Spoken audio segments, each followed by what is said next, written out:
I will withdraw, I pledge to withdraw from the Colorado GOP primary ballot unless and until Trump's name is restored.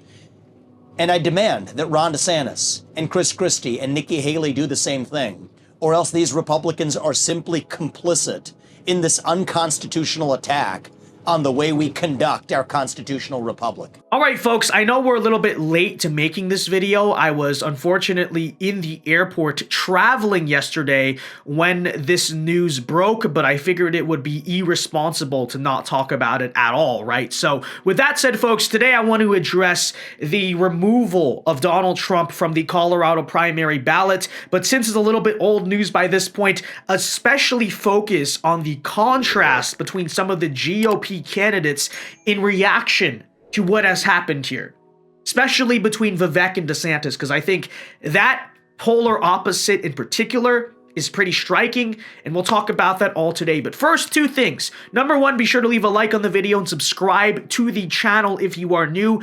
And also, if you're wondering why we are not in our normal setup, I traveled back to California, obviously, for Christmas time. And fun fact, this wall behind me and this green screen is the original wall, the very spot, the same chair, actually, that we started doing this political content on back in high school. So a little throwback. It'll be a fun Easter egg for a couple days. But now, without further ado, into today's video. Long story short, if you've been living under a rock for the past 24 hours, the state Supreme Court in Colorado has ruled to remove Donald Trump from the 2024 GOP primary ballot and presumably, if it stands, the general election ballot as well, right? Literally, you go to vote, he's just not even going to be on the piece of paper. Okay. And by the way, they've been trying to do this in basically every state by now. This is just the first one where it succeeded. And so obviously it goes without saying, we say this every single time that a update is available in the Donald Trump legal situation, but it's true. Even if we say it every time it's true, this is a dangerous and unprecedented moment. If you're wondering, though, what the justification that the court has used here, you may be able to assume, but long story short, they have abused the 14th Amendment, and this is what they've been trying to use in every state. All the states where you've seen legal cases saying, we're trying to take Donald Trump off the ballot, it's always the same thing. It's the 14th Amendment says that those who have engaged in insurrection against the United States are not allowed to run for public office. That's obviously referring to the Civil War, right? It was a provision barring former Confederate officers and generals and politicians and stuff from holding office in the United States. And they're saying that obviously Jan 6 was an insurrection, therefore Donald Trump is not eligible to run for president because they're equating the Civil War to January 6th. There are many things wrong with that, and it goes without saying that's an abuse of power, that's an abuse of legal system, but I do want to say one thing, which is that this is the consequence and the danger of mass media and their ability to just sell a complete and blatant lie, spin it into propaganda, and take it so far that now even legal systems, right, Supreme Courts are using their nonsense and their misinformation as an actual legal argument. And what I mean by that is that, let's face it, January 6th was not an insurrection. I know the media said that, they just deemed that term, and honestly, they probably picked that very term, so probably from the direct order of the legal system and the people in power saying, hey, use the term insurrection so that way later on we can abuse the 14th Amendment. You have to think, right, back in 2021, that's the reason they started spinning this, but as a matter of legal and actual definition, no, what happened on January 6th was not an insurrection. And a big reason we know that, besides common sense, is that not a single person from January 6th, including Donald Trump himself, they're not charging him with insurrection, right? So if he engaged in insurrection, if it was so blatantly and obviously an insurrection, then the people from January 6th would be charged with insurrection. But you look at any of the charges from those protesters even, they might say trespassing, vandalism, assault and battery in some cases, but not one of them says insurrection. You know why? Because under legal grounds, what happened there, you could call it a riot maybe in some cases, You cannot call it an insurrection. Yet this court, quote unquote, this body of justice just ran with basically saying, well, the media has been falsely labeling it an insurrection, and they said it over and over again, so maybe we can just get away with using that in court. See how dangerous that is, right? There's sort of this industrial complex between the political system, the legal system, and the media. None of them are truly independent from each other these days, and that's dangerous. Because now, as you see with the insurrection line, they can take that to court against Donald Trump, even though, again, under any actual legal definition, it does not hold up. So anyways, long story short, I could say a lot more about this, but I thought Vivek Ramaswamy had a very good statement on it. It basically sums up how I feel and actually articulates it perhaps better than me. And again, later on, we're going to contrast that with some of the other GOP candidates and what they said.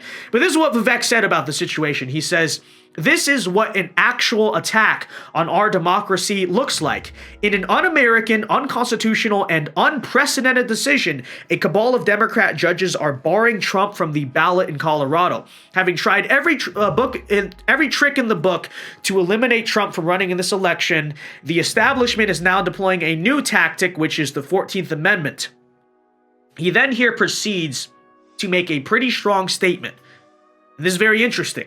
He says, "I pledge to withdraw from the Colorado GOP primary unless Trump is allowed to be on that state's ballot, and I demand that Ron DeSantis, Chris Christie, and Nikki Haley do the same thing immediately, or else they are tacitly endorsing this illegal maneuver, which will have disastrous consequences for our country." I think that's a pretty strong statement, but I really can't say I disagree. That is the right thing to do, in my opinion, from Vivek. By the way, it's also good politics. It's really good politics. Because first of all, it shows principle. Hey, you're taking a principled, conservative, American stand here, right? It's classy. But also on top of that, think about this honestly for a moment. I assume, I don't know, but most people seem to think that this whole thing will get overturned. But we don't know that for sure, right? So pretending for a moment that this does hold up, this does end up standing, and you have the GOP Colorado primary in 2024 where, say, Ron DeSantis or Nikki Haley or Vivek even wins it, is any Republican voter going to see that candidate as the legitimate elected winner of Colorado? And keep this in mind too, they've been trying to do this in other states, and if Colorado is allowed to succeed, you have to assume all the blue states are going to try to do this. And while that might not matter for the general election, it does matter in terms of winning the primary. So if you hypothetically have a scenario, I'm not saying it's going to happen, but if you hypothetically, like Donald Trump ends up losing the nomination to, say, DeSantis because, it was in a way stolen because he wasn't allowed to be on the ballot in half the states and DeSantis just kind of took the election.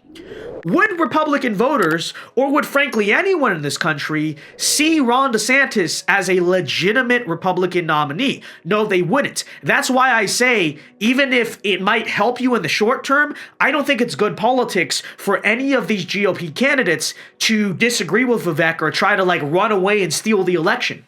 It's not good politics for that very reason, because again, no one's going to see you as a legitimate candidate. But anyways, continuing to read on here, he says, "Today's decision is the latest interference tactic to silence political opponents and swing the election, obviously." But here he is explaining what's wrong with the legal reasoning regarding the 14th Amendment. He points out, the 14th Amendment was part of the Reconstruction Amendments that were ratified following the Civil War.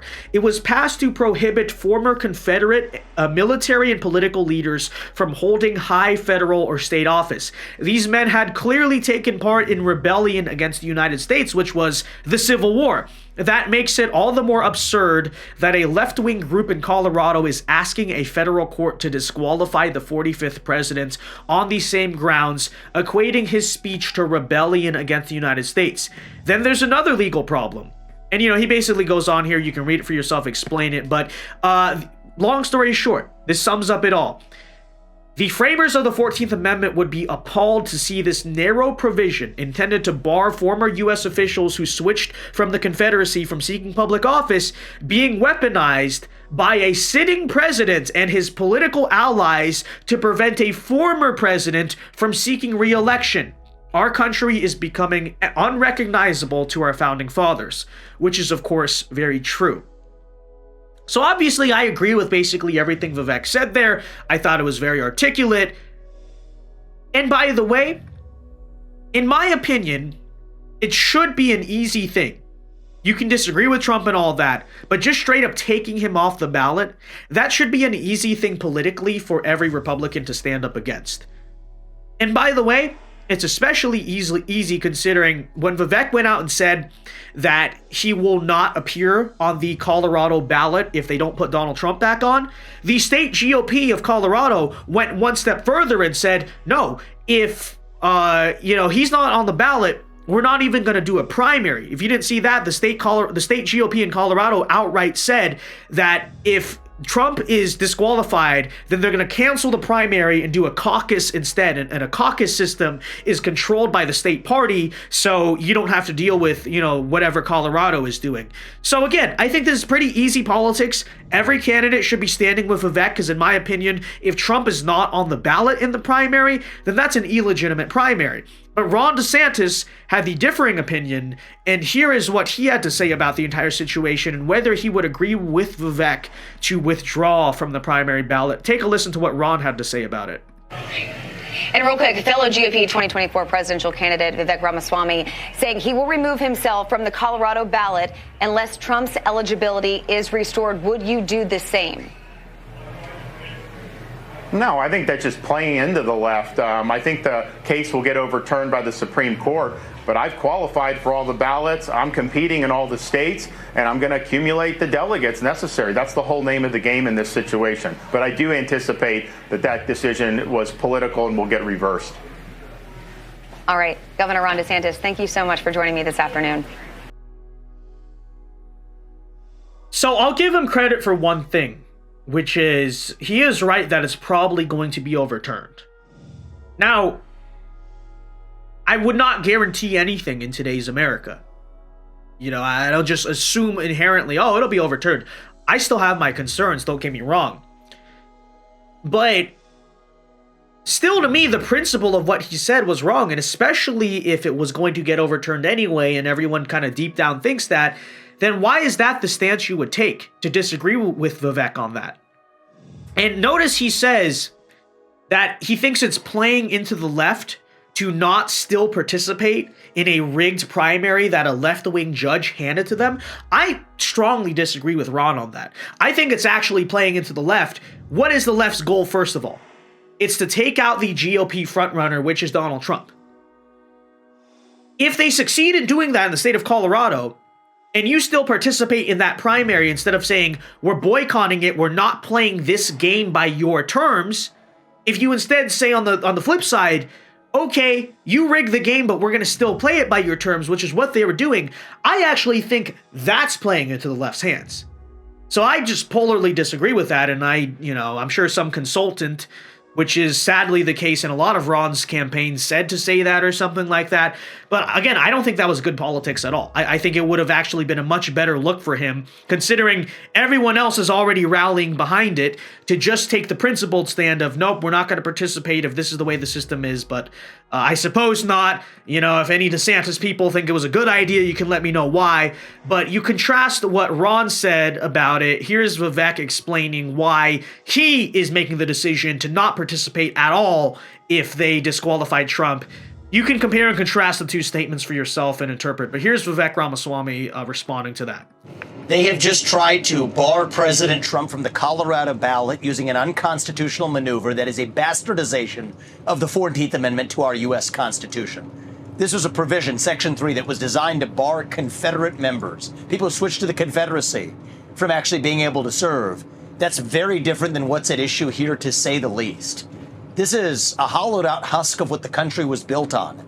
The basic principle that we, the people, select our leadership, not the unelected elite class in the back of palace halls. That's old world Europe, not the United States. That's why I'm making a pledge today that I will withdraw. I pledge to withdraw from the Colorado GOP primary ballot unless and until Trump's name is restored. And I demand that Ron DeSantis and Chris Christie and Nikki Haley do the same thing, or else these Republicans are simply complicit in this unconstitutional attack on the way we conduct our constitutional republic. I refuse to be complicit in that. I think what they're doing is wrong. And I think it's up to Republicans to step up and stand up with a spine for our country's future. That's really what's at stake, whether we, the people, actually have a say in deciding who leads this country. Yes, it would be easier for other Republicans like me who are running in this race to say, hey, if Trump is sidelined, there's our opportunity. No doubt other candidates are probably privately celebrating with their corporate sponsors. That's not the right thing to do. I think the most useful thing that every GOP candidate can do right now is to join me in that pledge. I'll say that I will withdraw from that Colorado GOP primary ballot until Trump's name is restored. This belongs to the people, not to the unelected Democratic cabal of judges in Colorado or any other state. And I demand that Ron DeSantis and Nikki Haley and Chris Christie do the same thing, or else they're complicit in what this security state is trying to do to shut down Trump. I stand by that, and I expect them to do the right thing. Oops, my mic was off. They're complicit in what's happening. It's a strong statement by Vivek, but in many ways, it's hard to argue against that, right? Because what this is not just an assault on Donald Trump. It's an assault, ironically, by the people who claim so much about democracy against the entire will of the conservative side of this country to choose who they want to lead them and, fulfill the promise that is given to us by the construction of the republic. This is not a small thing. This legal case is not, something to be brushed off or ignored. And so, yes, I agree totally with Vivek, which is if you are not going to put the primary aside right now and again take a principled stand. By the way, a primary that none of you are probably going to win anyway, Ron, Nikki, Chrissy, right?